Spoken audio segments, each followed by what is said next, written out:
Alright, so if you guys don't know, they get all of Misty. Completely unconned. Alright. So they pull zone here. I'm really interested to see what people do when they pull zone. Do they still move out of their spot? And what kind of places do they look to control if they move? Because from Misty, it's fairly obvious you should be probably looking to control space up on these mountains. If I'm them, I'm probably looking to control 2 or 3 of them. So go for some split drop. So put one up on this mountain and possibly one up on a mountain over that way.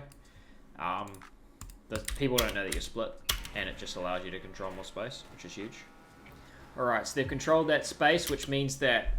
So the reason controlling that space is so important, if they haven't controlled that space and they've given up this hill to another one of these teams, which I guarantee you they would, who I guarantee you would have tried to take it. If they give that up, this rotate just becomes a little bit harder, and it probably wastes a little bit more shield. If all 3 of them decided to box up on this, they've got to go past the team here, so they control more space here, they open up more map, and they make this rotation much easier. Because they've essentially cleared out space without really doing anything. Man, cars have been nerfed into the ground. I love it. The fact that you can take that much damage in a car now makes them so much more balanced. Where'd they get to? They got to here. So what you're going to see, you're going to start to see people clustering to Slurpee. People love Slurpee, and you're also going to see lots of clustering in here. That there is going to be crazy. Up in here, and in Slurpee. People cluster to Slurpee so they can get free shield back. It's like, it's probably, maybe aside from Weeping, it's probably the most densely populated POIs in late game. Simply because people see it and go like, ooh, barrels. Because if you look at, like, already, you see how many, we've already got that many teams there. That's 1, 2, 3, that's 1, 2, 3, 4. We've already got 5 different teams there, and I said Weeping as well. There you go. Isn't it funny, right? Instead of choosing to stick along these high lines, people literally decided to wrap around instead of basically white lining into here. Shows you there's not much research going on behind the scenes, I guess, because if you've got half a head, you noticed out of Weeping just because there's so much interest in it. On the AO broadcast, I called it subconscious safety.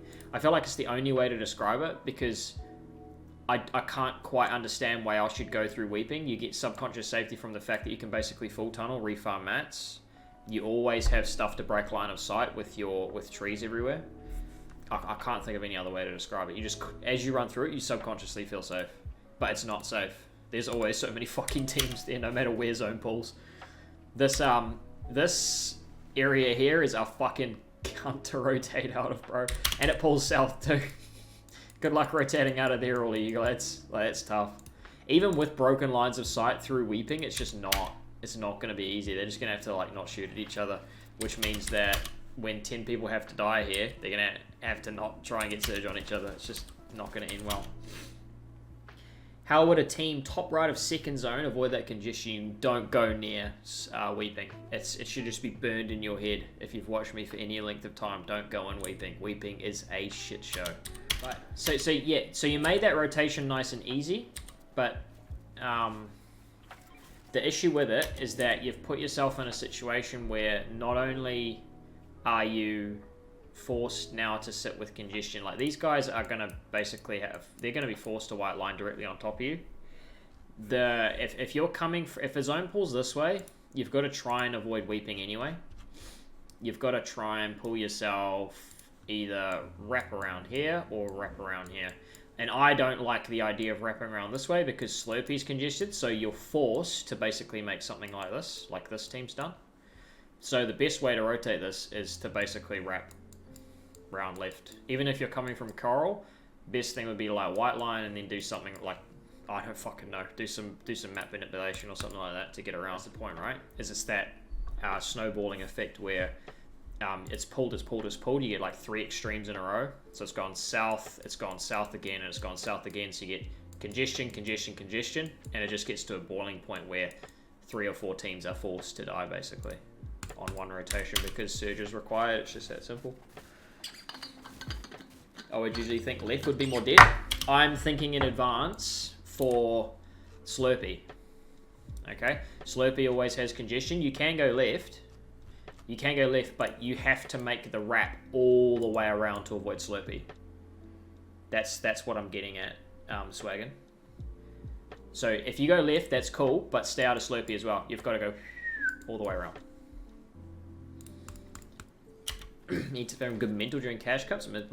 Not really, bro. Like the way that I tell people to like sort their mental is fairly simple. It is, if you want to do well, you have to accept that things are going to happen to you that are out of your control, and that you can't get mad at that.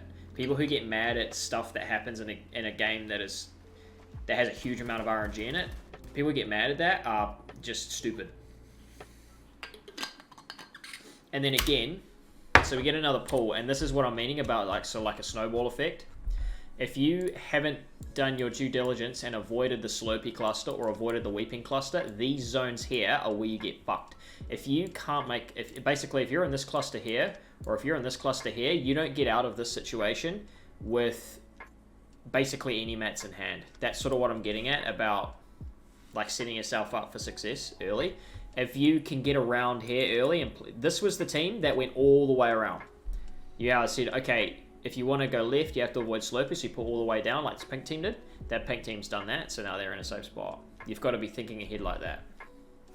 All right, let's watch. Okay, so what I'm really interested in watching is these guys late game, because they were so consistent late game. I don't know if you guys saw the screenshot that I tweeted, but this is what we're looking at. These five, that's just ridiculous. It's so, I always get so nervous every time I pull up Twitter on stream, bro. All right, anyway, important thing here is watching how these guys are so consistent late game for the next 5 games. How the hell are they getting to like top 5 every single game? Because that's what gets you points in this format.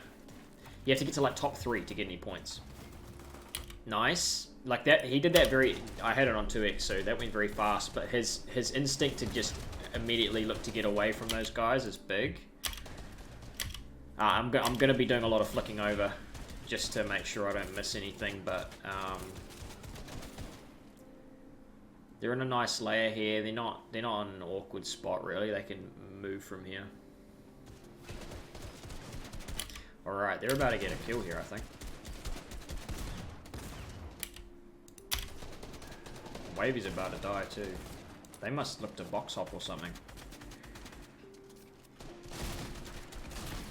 I'm not a fan of the fact that they stayed on this layer, and I know they end up coming have a really good finish this game, but the way that I'm thinking about it is they knew that these guys were in this layer, and unless they hardcore committed to the fact that they wanted to just jump in this box,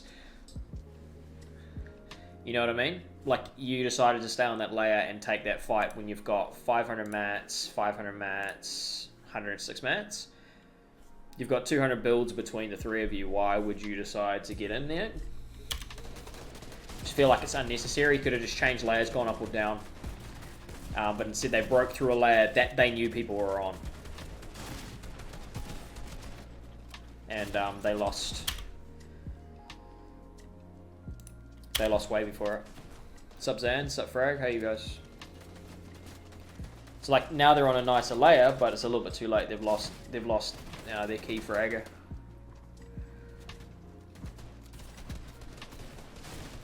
So I actually didn't watch the stream for this because it's on a Monday, and it goes from 2 till 5.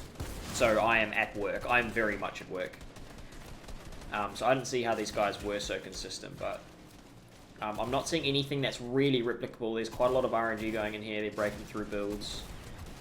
They've got the mats to control the space around them. So every time they can, they are taking the pieces. But this, nice.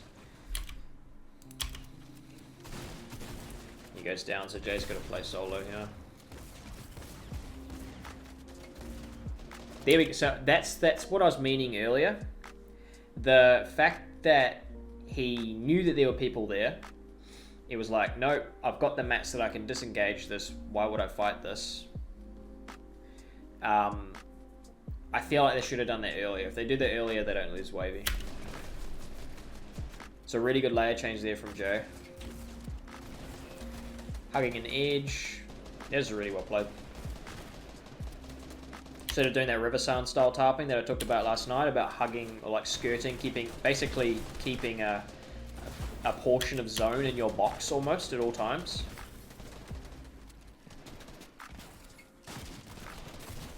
Yo, Jay, holy shit. So yeah, to be like honest, he's done an incredible job getting through to that point. And Falk, who was it? Falk, Caden, and Tavin take the dub.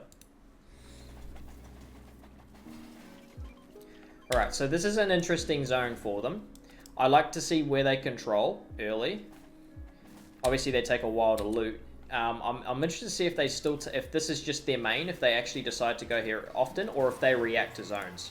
Because if they react to zones, it shows me that their IGL really is thinking things through, right? Like there's a huge difference between just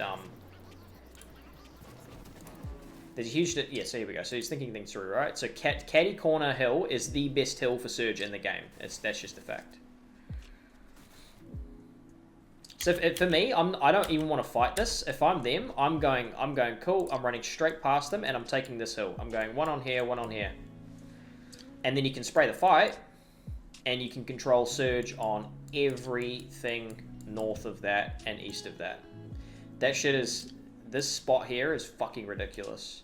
This is the hill that Stretch got like 500 above on just with tags in first zone in DreamHack finals and solos.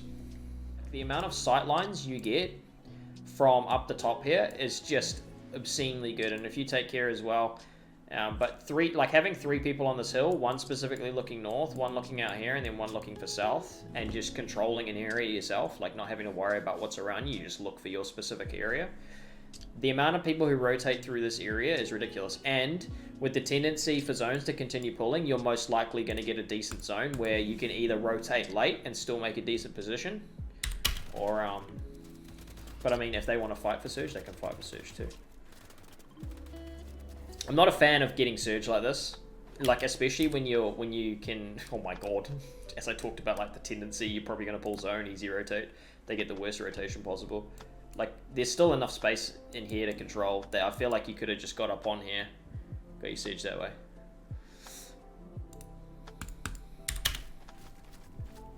But I mean, there you go. 1,000 above. The cool thing, I guess, about taking that fight is they can now completely focus on absolute isolation on their rotation. Like they can do some ridiculously dumb shit like that if they really wanted to. Like when we talked about recalibration of dead side, this is a really weird one, right? How much would you buy into that thought process for this one? If anyone doesn't know what I'm talking about, I talk about this quite a bit on stream, where if you get a zone that pulls extreme in one direction, if I just completely back out, say you get a zone, ignore what we've got on screen.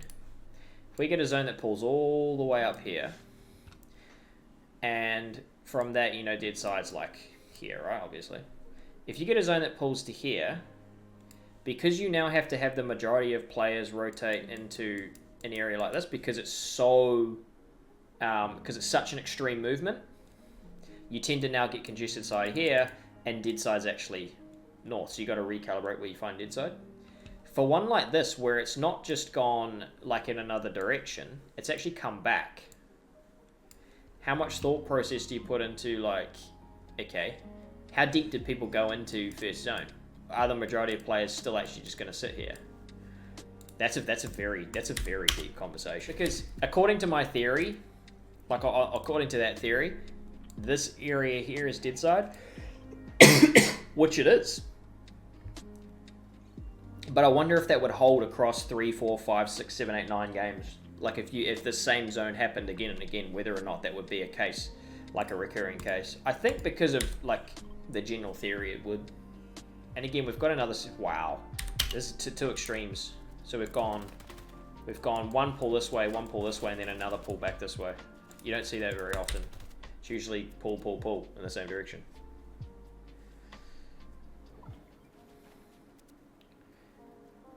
Interesting, this pathing here. Ah, I like that. I like that a lot.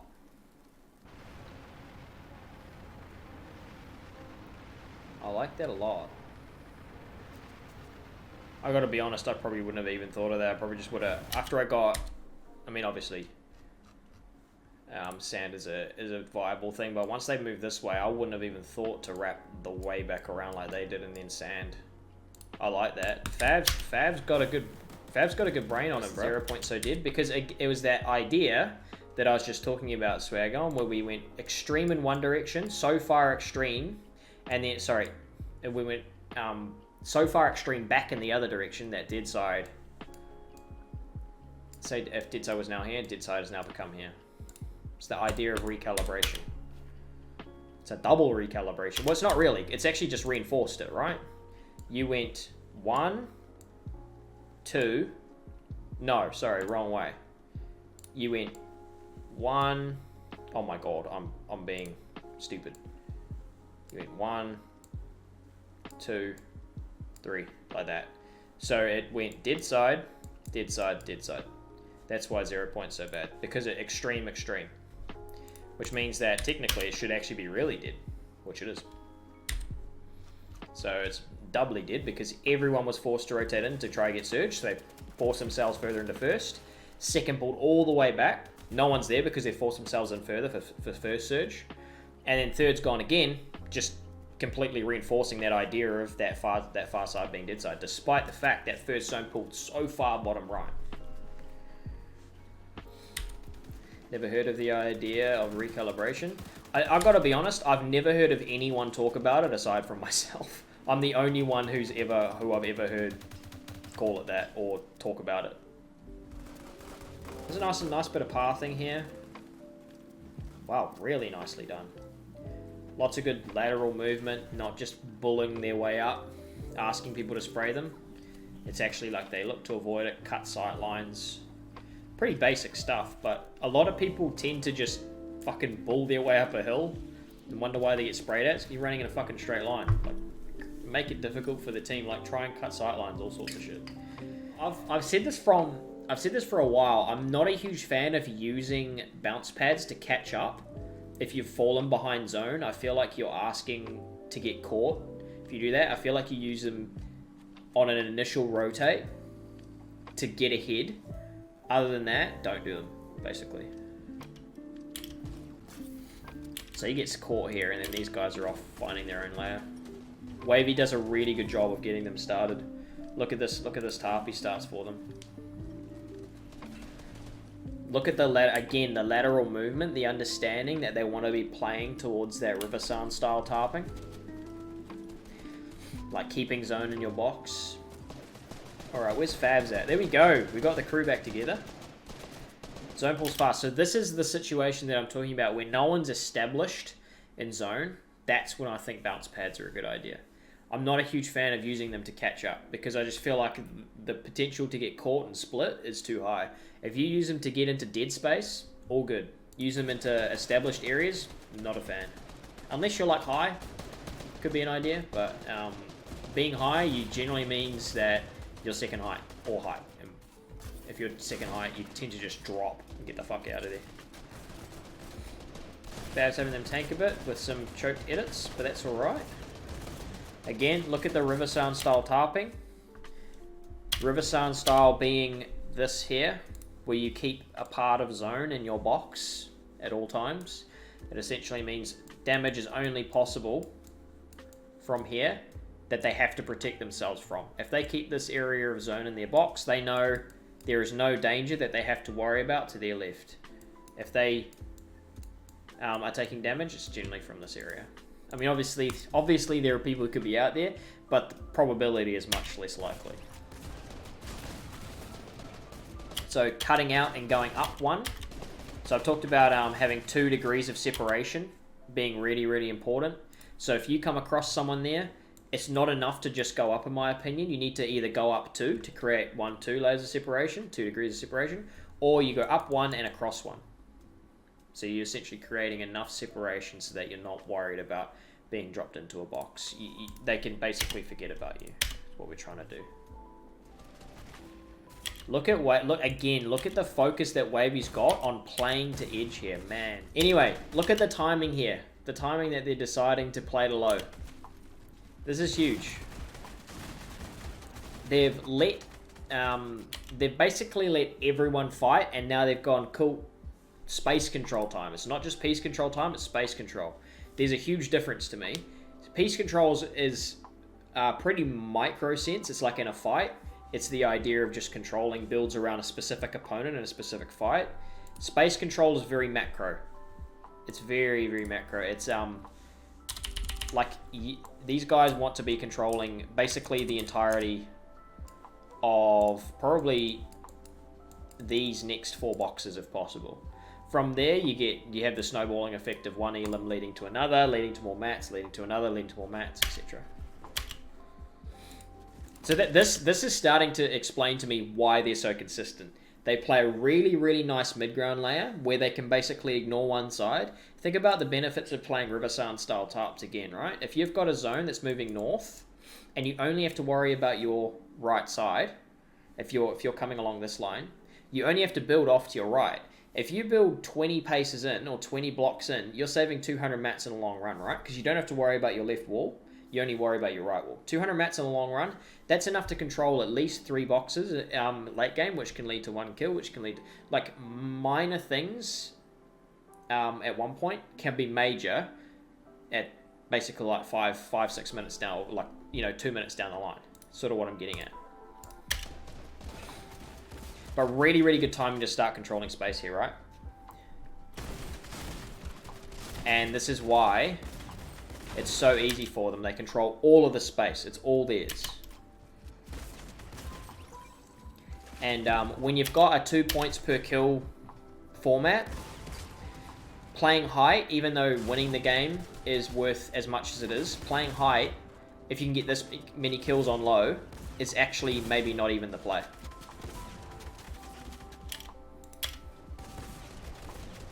Because they've got through to top 6 here, which is quite a few placement points, but they've got 11 kills between them. Wow, and then they're going for the heal off. Man, I love seeing Wavy's development, bro. Like he's gone from, like, obviously he was never brain dead. Like he always had a decent hit on him, but I feel like he just didn't apply himself. I mean, like, go down, go up, go around.